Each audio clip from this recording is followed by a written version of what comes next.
Well, it's been more than 3 years since 10 people were shot and killed at a King Soopers in Boulder. That trial began today. We heard opening statements and witnesses shared what they went through that afternoon. Andrew Hobner was in the courtroom for those statements and testimony and has more. He joins us live now here on First at 4.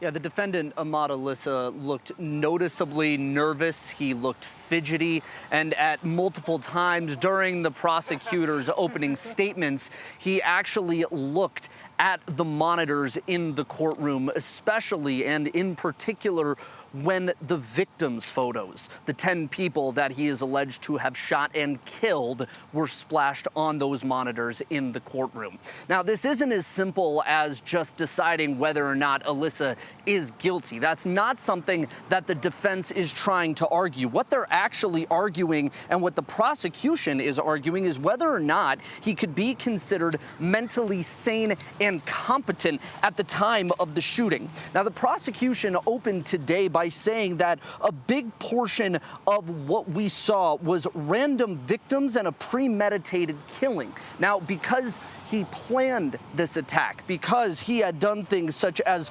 researching the El Paso Walmart mass shooting or the Christchurch mass shooting in New Zealand, because he bought the guns, because he bought the ammo and drove to the King Soopers that day in 2021, it proves in the prosecution's eyes that he was of sound mind and thus should be charged as being mentally competent during this type of mass shooting. But the defense says that it's not that simple, that actually the law states you can be mentally insane, but also have the intent to kill, that the prosecution is arguing Alissa did during that shooting. And that is what this jury, comprised of 10 women and 6 men ranging in a variety of ages, is going to have to decide over the course of the next weeks and months. Coming up at 5 o'clock, we dive a little bit more into those opening statements and specifically what those arguments are around mental sanity,